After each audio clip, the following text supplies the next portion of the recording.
Saudaraku seiman rahimani wa rahimakumullah. Ada sebuah surah dalam juz 30 Al-Quran. Saya yakin anak-anak TPA kita juga menghafalnya. Begitu pula dengan hadirin di sini. Tetapi banyak sekali kaum muslimin yang tidak mentadaburinya, tidak merenungi kandungan-kandungan makna ayat ini atau ayat-ayat dalam surah ini, sehingga akhirnya mereka terkena dalam ancaman dalam ayat atau dalam surah ini. Surah ini saudaraku diberi nama oleh Allah Subhanahu wa taala dengan surah Al-Humazah. A'udzu billahi minasyaitonir rajim. Bismillahirrahmanirrahim. Wailun likulli humazatin lumazah alladzi jama'a malan wa 'addadah yahsabu anna malahu akhladah kalla layunbadhanna fil hutamah wa ma adraka mal hutamah narullahil muqadatu allati tattali'u 'alal afidah innaha 'alaihim mu'sadah fi 'amadin mumaddadah.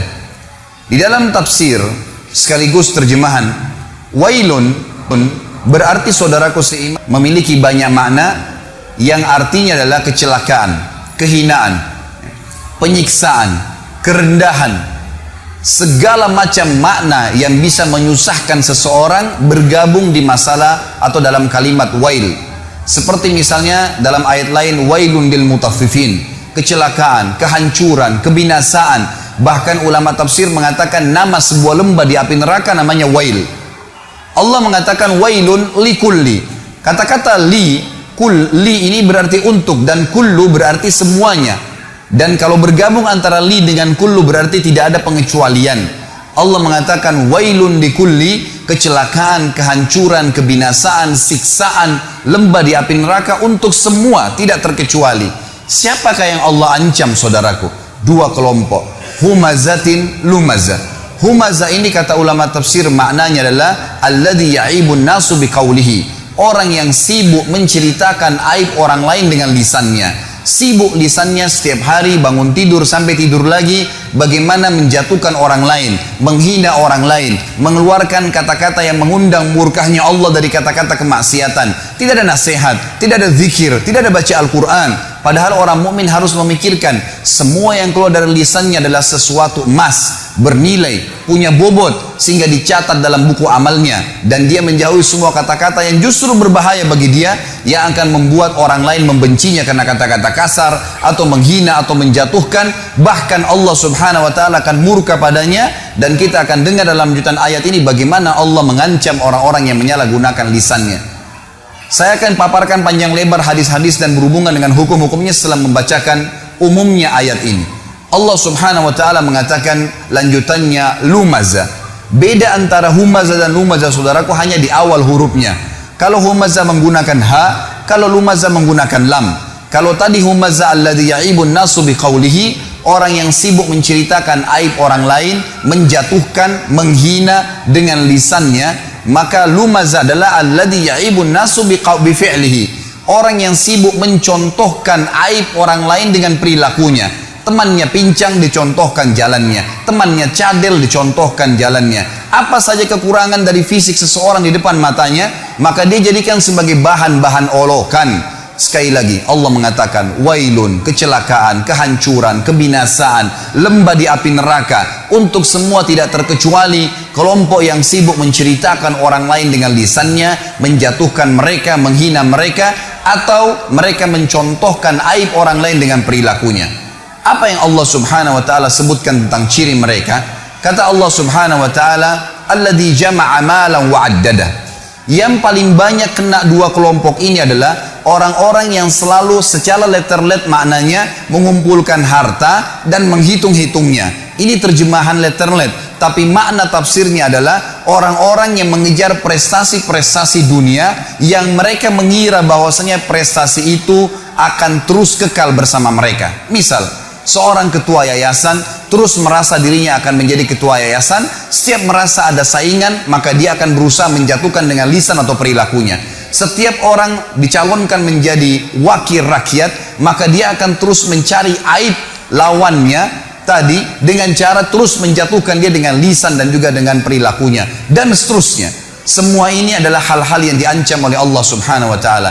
Di dalam Islam saudaraku, kita sangat ditekankan untuk selalu bersyukur kepada Allah kalau seandainya ada sesuatu aib pada diri orang, muslim atau non muslim, untuk bersyukur kepada Allah karena tidak ada pada diri kita. Sebagaimana sabda Nabi SAW di dalam sebuah hadis yang sahih, beliau mengatakan terjemahannya, kalau kalian melihat aib pada diri seseorang yang tidak ada pada diri kalian, ucapkanlah alhamdulillahilladzi afani mimma ibtala bihi wa faddalani ala katsiri mimma khalaqa tafdhila. Segala puji bagi Allah yang telah menyelamatkan saya atas apa yang dicobakan kepada orang ini dan telah memberikan kepada saya kelebihan dengan kelebihan-kelebihan yang banyak. Bukan justru menjatuhkan, bukan justru menjadikan sebagai senjata untuk menghina orang lain atau bahkan menceritakan aib tersebut kepada orang lain. Saudaraku, menceritakan aib yang ada pada diri seseorang, kalaupun ada, namanya ghibah dalam agama Islam dan hukumnya haram, tidak boleh. Kata Nabi SAW waktu ditanya apa itu ghibah oleh seorang sahabat, beliau mengatakan, engkau menyebutkan tentang saudaramu yang dasarnya ada padanya dan dia tidak suka diceritakan hal tersebut. Sementara kalau tidak ada padanya, namanya fitnah, dan fitnah lebih besar daripada pembunuhan dosanya. Tidak ada celah bagi seorang muslim untuk menyalahgunakan lisannya, maka harus dijaga. Ini contoh, dan Allah sebutkan mereka paling banyak mengejar prestasi dunia. Sementara saudaraku, dunia ini semuanya hanya kemasan dan kiasan. Apa bedanya antara seseorang yang tidur di emperan jalan, yang tidak menggunakan kasur, selimut, cuma berlapiskan tanah saja, dan bajunya apa saja yang ada di badannya, dengan orang yang tidur di ranjang yang ratusan juta, rumahnya dari marmer semuanya? Apa kira-kira bedanya antara dua orang ini? Demi Allah, hanya kemasannya saudaraku, kemasan duniawi. Tujuannya sama saja, tidur. Apa bedanya antara orang yang makan di daun pisang dengan orang yang makan di piring emas? Kemasan dunianya yang berbeda, tujuannya makan sama. Jangan sampai kelebihan kemasan yang Allah berikan kepada kita karena kelebihan fisik, karena adanya kemasan kendaraan, kemasan yang diberikan oleh Allah Subhanahu wa taala, lalu akhirnya membuat kita melanggar pemberi nikmat itu, Allah Subhanahu wa taala, yang melarang kita justru menjatuhkan orang lain. Kata Nabi SAW, lawan daripada menjatuhkan orang adalah tawadu, merendah. Dalam hadis Bukhari kata Nabi SAW, man tawadha lillah rafa'ahullah. Justru siapa yang merendah kepada Allah atau karena Allah, Allah akan tinggikan derajatnya. Hasan Basri rahimahullah ditanya oleh beberapa ulama-ulama Basra pada saat itu, pada saat mereka mendefinisikan apa itu tawadu, apa itu merendah, supaya kita tidak jatuhkan orang lain. Maka mereka memberikan definisi beragam macam. Lalu Hasan Basri mengatakan, kalau menurut saya adalah, jangan pernah kau lihat siapapun orang muslim di depan matamu, kecuali kau pastikan dan katakan dalam dirimu, dia lebih baik daripada saya. Kalau dia lebih tua, katakan orang ini lebih dulu mengenal Islam dari saya, maka pasti lebih banyak pahalanya. Kalau dia lebih muda, katakanlah bahwasanya dia lebih muda dari saya sehingga dosanya lebih sedikit dan Allah lebih muliakan dia. Terus kita merendah di mata Allah Subhanahu wa taala, Allah akan tinggikan derajatnya orang seperti ini. Saudara, selanjutnya Allah mengatakan ancamannya datang. Waktu Allah mengatakan wailun likulli humazatin lumaza, kecelakaan, kehinaan, kebinasaan, lembah di api neraka untuk semua orang yang selalu menceritakan aib orang lain dan mencontohkan perilaku mereka, yang mereka ciri-cirinya selalu mengejar prestasi-prestasi dunia. Yahsabu annama lahu akhlada, ya. Allah Subhanahu wa taala mengatakan setelah itu mereka mengira prestasi dunianya akan mengekalkannya di dunia.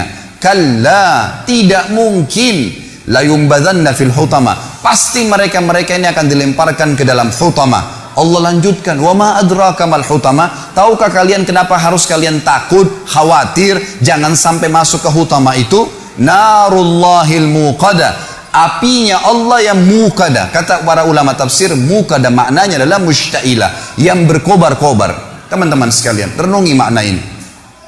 Kalau seseorang di antara kita mengambil korek gas yang biasa dipakai bakar oleh teman-teman kita mungkin yang masih merokok, kalau dia bakar jarinya 10 detik saja, jari dibakar dengan api yang kecil sudah memar. Kalau 10 detik, kalau 1 menit teman-teman sekalian sudah cukup untuk membuat mateng tangan itu dan perlu operasi untuk diperbaikin. Bagaimana dengan api yang berkobar-kobar? Banyak orang tidak merenungi masalah ini, tidak memikirkan. Tetangga saya pernah mengalami kebakaran di kota Makassar pada saat itu beberapa tahun lalu. Saya coba ingin membantu saja, tiba-tiba ada api yang sangat besar menyambar di depan mata saya, dan saya membayangkan bagaimana kalau api itu subhanallah menyambar tubuh saya bisa hangus seketika pada saat itu. Tapi alhamdulillah Allah masih selamatkan.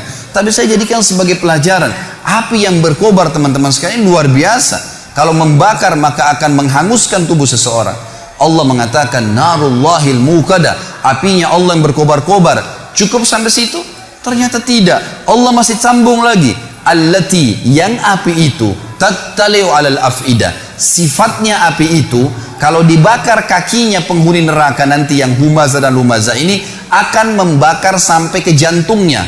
Orang Arab mengatakan dalam bahasa Arab, teman-teman sekalian, kalau dia melihat sesuatu, dia mengatakan ra'aitu, saya sudah melihatnya. Kalau sesuatu itu sangat dekat dan mudah dijangkau. Tetapi kalau orang Arab ingin melihat sebuah benda, misal di pinggir lautan, ada benda yang sangat jauh di seberang pulau sana, atau dia di atas gunung, dia ingin melihat sesuatu yang jauh, dan itu jarang dilihat orang-orang lain, kemudian berhasil matanya melihat, maka dia akan menggunakan kalimat ittala'tu, saya berhasil melihatnya, target yang sudah susah dilihat oleh orang lain.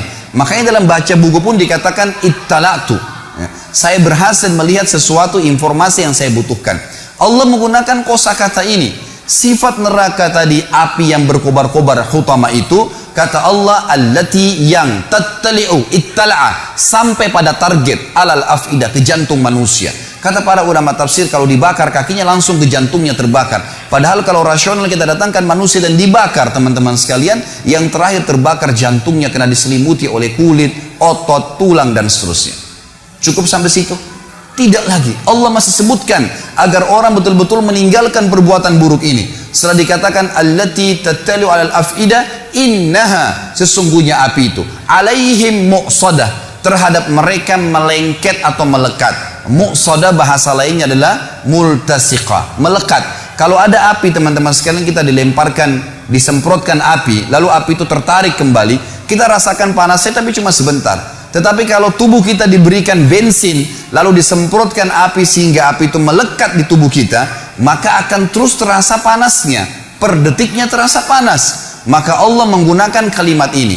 Api neraka hutama tadi itu bukan hanya berkobar-kobar, tapi pada saat disemprotkan ke tubuh seseorang nanti, naudzubillah, yang melanggar melakukan dua perbuatan ini, apinya akan melengket ke tubuhnya sampai terbakar, baru padam api tersebut. Diulangi lagi, begitu terus, tidak akan pernah habis sampai dosanya dibersihkan oleh Allah Subhanahu wa taala. Dan ingat, ancaman ini berlaku bagi seorang muslim yang dengan syahadatnya pun dia sudah bisa masuk surga sebenarnya, tapi akan dimasukkan ke neraka. Dan ini baru satu jenis siksaan karena bahaya lisan dan contoh perilaku. Belum bicara masalah dosa zina, belum bicara masalah dosa riba, belum bicara masalah dosa durhaka dengan orang tua, ditambahkan azab-azab kepada mereka. Sangat konyol kalau orang mengatakan tidak ada masalah, saya disiksa dulu di neraka, toh akhirnya saya akan masuk ke dalam surga. Ini perkataan syaitan yang akan menyesatkan setiap mukmin yang akhirnya menganggap remeh dosa. Subhanallah, Allah mengatakan sungguhnya api itu sampai ke dalam jantung manusia dan api itu melengket pada mereka. Inna alaihim mu'sadah. Tidak cukup sampai situ, teman-teman sekalian. Allah menutup surah ini dengan kalimat, kata ulama, yang luar biasa. Kalimat ini menandakan siksaan yang luar biasa, tidak bisa dibayangkan. Fi amadin mumaddadah, kata Allah, dan mereka akan diikat di tiang-tiang yang bergelantungan. Kata ulama tafsir, penutupan surah ini luar biasa kalau orang memahaminya.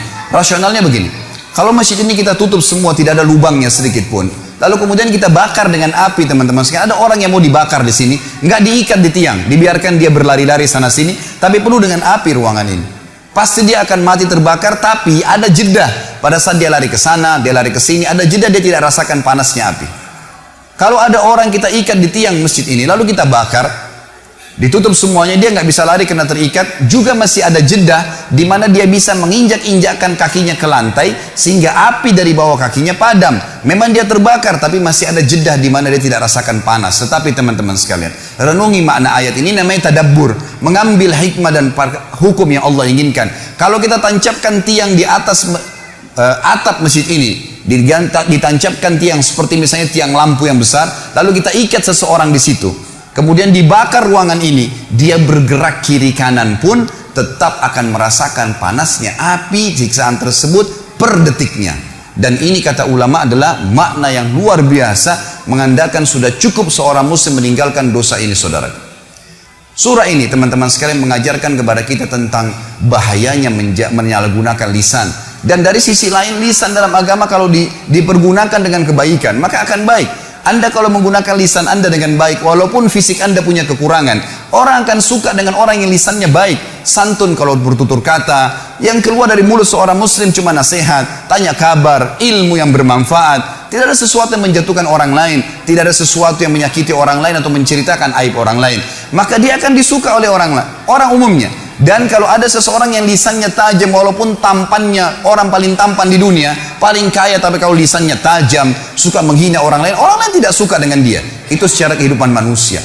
Juga di sisi Tuhan kita Allah subhanahu wa ta'ala, Allah sangat murka dengan orang yang menyalahgunakan lisannya. Sampai kata Nabi SAW dalam hadis Bukhari, laisal mu'nu bitta'ani walal la'an. Bukan sifat orang mukmin yang suka la'an dan ta'an. Ini dua-duanya bahaya lisan. Suka melaknat, menyia-nyialkan orang, kamu sial, kamu gini, kamu buruk, selalu dihina, dikata-kata yang tidak baik, menjadikan. Dan juga ta'an, suka menghina-hina orang lain. Dua-duanya ini adalah sifat bukan orang mukmin, bukan orang mukmin. Jadi dijelaskan oleh Nabi SAW. Surah ini teman-teman sekalian mengajarkan kepada kita tentang harusnya seorang muslim menjaga lisannya. Mari kita renungi bersama-sama sabda-sabda Nabi SAW berhubungan dengan masalah ini. Yang pertama saudara, dalam hadis Bukhari Muslim, Nabi SAW pernah lewat di pasar bersama dengan beberapa orang sahabat. Kemudian ditemukanlah ada bangkai kambing. Bangkai kambing ini tanduknya patah, matanya buta, kakinya patah, dan sudah jadi bangkai. 4 aib sekaligus. Tanduknya patah, matanya buta, kakinya patah, sudah jadi bangkai. Lalu Nabi SAW ingin menarik perhatian para sahabat. Dalam ilmu bahasa Arab namanya jadwul intibah. Menarik perhatian para sahabat karena beliau ingin sampaikan informasi yang penting setelah itu. Lalu beliau mengatakan, siapakah di antara kalian yang mau membeli bangkai kambing ini? Kata para sahabat, ya Rasulullah, jangankan dia sudah jadi bangkai, kalau dia hidup saja, kami tidak mau membelinya. Kalau ada kambing hidup, tanduknya patah, matanya buta, kakinya patah, hidup, nggak ada yang mau beli. Apalagi kalau sudah jadi bangkai. Nabi SAW ulangin lagi dengan metode yang berbeda, dengan metode yang sama tapi dengan bahasa yang berbeda. Kata Nabi SAW, siapa yang ingin saya berikan cuma-cuma? Lalu kata para sahabat, ya Rasulullah, sama saja. Kalau dia masih hidup saja, walaupun dikasih cuma-cuma, kalau tanduknya patah, matanya buta, kakinya patah, nggak ada yang mau terima. Kata Nabi SAW, ini pesan beliau. Ambil dan bawa pulang, jadikan sebagai kaidah hidup teman-teman sekalian. Mohon maaf, saya naik di mimbar sini dan teman-teman dai pun pada saat ceramah, bukan untuk seremoni, bukan meramaikan, bukan saya datang sini jauh-jauh dari Jakarta untuk berdongeng dengan Anda, untuk menceritakan atau menghibur Anda. Ini hukum Allah untuk diterapkan dalam kehidupan teman-teman sekalian. Kaidah hidup, ini bukan mainan, bukan sesuatu yang cuma didongengkan saja. Lalu kata Nabi SAW, seseorang di antara kalian, demi zat yang ubun-ubunku dalam genggamnya, maksudnya demi Allah, seseorang di antara kalian memakan bangkai ini jauh lebih ringan baginya dibandingkan azab yang dia terima hari kiamat nanti. Diterima karena dia menceritakan aib saudaranya muslim. Artinya nanti hari kiamat dia seperti memakan bangkai karena menceritakan aib seorang muslim. Hadis yang kedua, kata Nabi SAW di dalam hadis riwayat Bukhari, man dhamina li ma baina lihyai wa ma baina fakhidai dhamintu lahul jannah. Siapa yang bisa menjamin untukku di antara kalian apa yang berada di antara dua rahangnya, dua pipinya, lisannya, dan apa yang berada di antara dua pahanya, kemaluannya, aku akan menjamin baginya surga. Ini bahaya sekali. Salah guna lisan dengan kemaluan, selesai semuanya. Bahkan kata Nabi SAW, zina dimulai dengan lisan seseorang dan dibenarkan oleh kemaluannya. Dua benda di tubuh kita ini berbahaya sekali. Jangan sampai salah gunakan, kontrol. Ini harus penting. Juga dalam hadis yang lain, kata Nabi SAW, apakah dalam hadis Bukhari Muslim, apakah kalian tahu perbuatan apa yang paling banyak membawa orang masuk ke dalam surga? Nabi SAW lempar kepada para sahabat, ingin mendengar apa yang mereka ketahui. Lalu mereka mengatakan, Allah dan Rasulnya lebih tahu. Maka kata Nabi SAW, taqwallah wa husnal khuluq. Kalian patuh pada Allah, kerjakan yang diperintahkan, tinggalkan yang dilarang, dan kalian memiliki akhlak yang mulia, baik sama orang, tata kerama. Lalu Nabi SAW balik mengatakan, apakah kalian tahu perbuatan apa yang paling banyak membawa orang masuk dalam api neraka? Maka sahabat pun mengatakan, Allah dan Rasulnya lebih tahu. Kata Nabi SAW, al-fammu wal farj, mulut seseorang dan kemaluannya. Ini dua benda yang paling banyak membawa orang masuk ke dalam api neraka. Saudaraku, sibukkan lisan kita dengan kata-kata yang baik. Semuanya, para ulama kita, kalau mereka diam, maka mereka berzikir. Kalau mereka berbicara, yang dikeluarkan semuanya kata-kata emas. Rabi' ibn Haytham rahimahullah, seorang ulama tabi'in yang masyhur dengan ketakwaannya. Beliau pernah didatangi oleh muridnya dua orang dan berkata kepadanya, wahai imam ini kiai, Apa rahasianya sampai membuat Anda bisa mengontrol lisan Anda? Karena Rabi' bin Haytham diam terus. Kalau dia bicara, bicara yang penting. Maksudnya di sini bukan tidak boleh bercanda, bukan tidak boleh tertawa. Nabi SAW bercanda dan tertawa. Tapi sesuatu yang jujur, tidak ada kedustaan. Tidak ada sesuatu yang bisa menjatuhkan orang lain, menghinanya. Sesuatu yang baik-baik saja. Maka kata beliau, wahai murid-muridku, apakah kalian masih ragu di pundak kanan dan kiri kalian ada malaikat yang selalu mengawasi kalian dari Tuhan kalian, yang mencatat yang baik dan yang buruk, dan demi Allah pasti akan dibacakan dan dihisapkan untuk kalian nanti di sana di akhirat.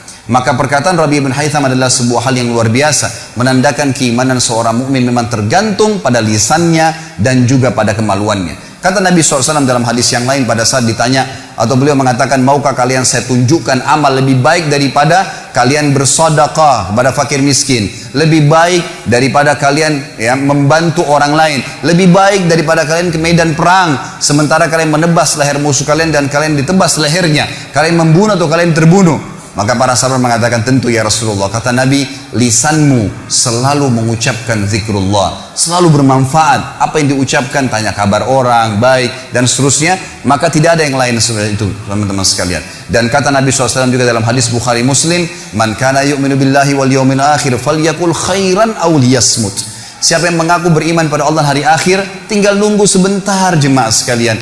Tunggu aja ajal datang. Saya tidak dapat jaminan dari siapapun di sini. Ujung masjid ini tiba-tiba sekarang ada malaikat maut datang mencabut roh saya dan saya jatuh tergeletak tiba-tiba. Ini bukan doa tapi bisa saja datang. Kemudian saya meninggal. Orang cuma mengenal Khalid Basalamah pernah ceramah. Cuma seperti itu saja. Dan begitu bisa terjadi pada Anda semua. Bukan berarti orang harus masuk ruangan ICU baru kemudian dia meninggal dunia. Setiap saat. Dan semuanya akan ada hisapnya, saudaraku. Maka kata Nabi SAW, siapa yang mengaku beriman pada Allah dan hari akhir, maka dia hanya mengucapkan yang baik saja, yang Allah ridhahi, yang baik, gitu kan? Atau dia diam, tidak usah ucapkan yang lainnya. Maka harus kita ambil pelajaran, dan tentu masih banyak hadis berhubungan dengan masalah ini, tapi saya rasa saya cukupkan dengan ini, saudaraku. Saya tutup khutbah kita ini dengan adanya beberapa poin yang boleh dilakukan tapi tidak termasuk dalam hal yang dilarang. Pertama, saudaraku, kata ulama adalah al-istifta. Kalau Anda meminta fatwa kepada seorang alim ulama, maka boleh menceritakan sesuatu tapi niatnya memang ingin mendapatkan hukum syar'i. Makanya dibolehkan. Misal suami istri bertengkar, istrinya tidak pakai jilbab, lalu suaminya datang mengatakan kepada seorang kiai, ustadz, dai, mengatakan, ustadz, kiai, maaf, istri saya tidak mau pakai jilbab. Ini aib, nggak boleh diceritakan. Tapi dia mau tahu hukumnya, apa yang harus saya lakukan. Saya sudah nasihatin berapa kali tidak mau dengar. Apa saya ceraikan atau saya pertahankan hukum syar'i. Bukan niat untuk menjatuhkan istrinya. Sama, istri juga mengatakan, ustadz, kiai, maaf, suami saya nggak sholat, suami saya tidak berikan nafkah. Disebutkan aib. Tapi ini mencari hukum, karena ini pernah terjadi dalam hadis Bukhari. Hindun radhiyallahu anha, istri Abu Sufyan setelah masuk Islam, pada saat pembebasan kota Mekah, dia mengatakan, ya Rasulullah, Abu Sufyan orang yang sangat pelit, selalu perhitungan, dia tidak mau tahu saya makan dari mana dengan anak-anak saya. Maka apakah boleh saya mengambil sebagian hartanya untuk memenuhi kebutuhan saya? Tapi di sini Hindun mengatakan apa kepada Nabi SAW? Abu Sufyan orang yang pelit, itu aib, tapi harus disampaikan karena mau tahu hukumnya. Maka kata Nabi SAW, ambillah yang cukup untuk kebutuhan nafkamu dan jangan lebihkan. Jadi kalau istifta dibolehkan, tapi ingat, meminta fatwa betul-betul murni niatnya itu, bukan karena mau cari fatwa kemudian ditunggangi sekaligus untuk menceritakan aib seseorang. Yang kedua, saudaraku, yang dibolehkan adalah istinsah. Istinsah ini minta nasihat atau menasihati. Misal, si A datang kepada saya ingin melamar anak. Misal saya punya anak perempuan dilamar. Atau si A mendatangi si B. Si B ini tidak mengenal si A ingin melamar anak si B. Lalu si B datang kepada si C dan bertanya padanya, si C, apa kau kenal si A ini? Maka si C kebetulan kenal baik si A. Di sini dia boleh mengatakan, setahu saya dia tidak sholat, setahu saya dia mabuk, setahu saya dia begini. Sebatas dia tahu saja, agar jangan sampai si B terjerumus dalam kejahatan si A. Atau sama orang ingin mengajak bisnis misalnya, bagaimana caranya si A datang kepada si B, tolong berikan saya modal, ini proposal saya. Tapi si B tidak mengenal dia. Dia datang kepada si C bertanya, bagaimana menurut kau tentang si A? Maka dia pernah tahu dan dia betul-betul memastikan itu bukan dikarang-karang. Dia mengatakan setahu saya dia sering utang tidak bayar. Setahu saya dia orangnya tidak jujur. Sebatas itu saja. Tidak niat sekalian ditunggangi untuk menceritakan aib orang itu. Maka ini dibolehkan karena masuk dalam istinsah. Sesuai dengan sabda Nabi SAW, ad-dinun nasihat. Agama harus saling menasihatin. Dan hadis Nabi SAW juga yang berbunyi, unsur akhaka zaliman aw madluma. Tolong saudaramu dalam keadaan dia zalim atau dia berbuat atau dia terzalimi. Kata para sahabat, ya Rasulullah, bagaimana saya bisa menolong saudara saya yang berbuat zalim? Kata Nabi SAW, kau luruskan kesalahan yang sedang dia lakukan. Jadi masuk dalam perkataan ini. Yang ketiga teman-teman sekalian adalah istirsyad. Istirsyad ini memberikan petunjuk. Beda tadi dengan nasihat, ini petunjuk. Contohnya begini supaya mudah difahami. Saya janjian dengan seseorang di Masjid Baitul Ma'mur. Pada saat saya janjian, saya belum pernah ketemu sebelumnya dengan orang tersebut. Lalu kemudian saya ceritakan saya pakai baju warna biru. Bapak teman saya itu mengatakan saya pakai baju warna putih. Baiklah, saya masuk ke masjid, kemudian saya telepon, ternyata HP-nya mati. Ini cuma contoh saja. Saya masuk masjid, saya cari mana ya Bapak Fulan nih. Kemudian saya tanya, ada satu orang marbot masjid, saya tanya, mana si Bapak Fulan? Dia menunjuk, oh di saf pertama di sebelah kiri sana. Pada saat saya lihat di sana ternyata banyak teman-teman muslim yang pakai baju putih. Saya nggak tahu yang mana nih orangnya. Maka saya tanya lagi, yang mana orangnya? Kemudian dia harus menyebutkan tentang cirinya supaya saya bisa tahu. Maka dia mengatakan itu orangnya yang baju putih, yang badannya gemuk, yang kepalanya botak, misal. Atau yang rambutnya panjang. Dia menyebutkan ciri khasnya supaya saya bisa tahu, dan tujuannya betul-betul istirsyad, memberikan petunjuk. Kalau tidak maka akan masalah. Ada seseorang mau beli rumah, lalu ditanya, rumahnya si yang mau dijual di mana? Anda silakan lurus, belok kiri, paling pojok sebelah kanan rumahnya. Orang itu ke sana, dia nggak temukan, lalu dia balik, saya nggak dapat, yang mana ya? Lalu saya bilang, rumah yang atapnya sedikit mau rubuh, pagarnya terkelupas, ada aib yang disebutkan. Maka ini tidak masuk karena ingin memberikan petunjuk. Sekali lagi, innamal a'malu binniyat. Allah tahu niat Anda dalam hati, maka niatnya memberikan petunjuk murni. Dan yang terakhir teman-teman sekalian adalah al-kuna wal alqab, julukan. Kalau seseorang terkenal dengan julukannya dan dia tidak marah dengan julukan itu, maka boleh disebutkan. Seperti misalnya, banyak ulama-ulama hadis termasuk guru-guru Imam Bukhari dan imam-imam besar, maka ada seseorang yang kalau jalan pincang, namanya Abdurrahman, dan orang yang perawi hadis banyak orang namanya Abdurrahman, maka disebutkan di dalam sanad hadis Al-A'raj, orang yang pincang, gitu kan. Ternyata dia punya nama memang, tapi karena banyak orang bernama Abdurrahman pada saat itu, diberikanlah julukan dia, dan dia tidak marah dengan julukan itu. Saya kasih contoh lain. Di Masjid Baitul Ma'mur misalnya diiklankan, habis sholat Jumat ada Bapak Ahmad, maaf kalau ada yang sama namanya, kita cuma kasih contoh. Bapak Ahmad, ada dua orang Ahmad di masjid kita. Yang satu penjual kambing, yang satu penjual mobil. Lalu diiklankan, salah satu dari Bapak Ahmad ini mengundang jemaah untuk makan. Maka diiklankanlah, Bapak Ahmad mengundang makan siang di rumahnya. Jemaah pada nggak tahu Ahmad siapa nih. Lalu kemudian maruf masjid mengatakan Ahmad kambing misalnya, atau Ahmad mobil. Dia terkenal dengan julukan itu, dan dia tidak pernah marah, bahkan dia senang kalau dipanggil dengan julukan tersebut. Maka ini tidak masuk dalam hal yang dilarang tadi, saudaraku seiman. Aqulu qauli hadza, saya sudah mengucapkan perkataan saya ini.